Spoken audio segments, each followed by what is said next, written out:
It never occurred to me that I would experience serious illness. I had such a healthy childhood that I was not prepared. I live with Crohn's disease, which affects the intestines, the skin, and the joints, and we often have pain related to that and fatigue. Crohn's disease is basically an invisible illness. The hardest part, I think, is the uncertainty of it. It stops and starts. It's a relationship with fear, never knowing what your future is going to be like. And it's also a loss of the past. It's constant, one foot in living and one foot in grieving. Hey, hi, how you doing? Good, how are you? Nobody wants to feel vulnerable. And you have to sort of announce that so that you can reach out and get help. We're supposed to be strong, we're supposed to fix it.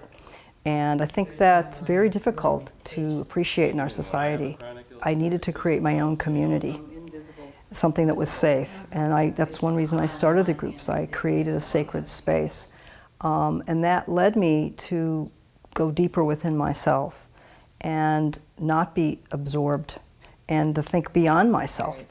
People who are in my groups live with various diseases, and sometimes multiple diseases. We talk about everything, but mostly we talk about living and our daily lives and what we are moving towards, not something that we're looking back at. Lola is my new therapy dog. She relaxes people, she cheers people up. Who's a good girl? Who's a good girl? She's particularly attuned to their emotions and feelings. Yeah. My father's friend was Dr. Benjamin Spock. To Susan, with admiration and love, Ben Spock. He kept telling me stories about himself, about other people, and I've often thought back to that. I decided to do a documentary. Everything in the film is something they wanted to voice. And really by voicing their stories, I saw them getting better. I saw them reaching out in a different way. One thing I noticed in talking to so many people was the lack of support. And we made an assumption often that families will take care of each other, or that marriages stay together because of illness and sickness and in health. What I found was the opposite.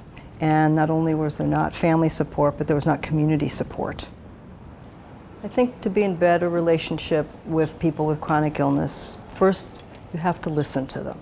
You need to witness their story, not just the medical narrative, but the story of their lives.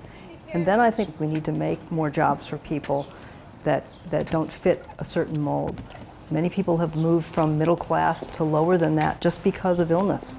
We're losing a valuable part of our society, and that's wrong.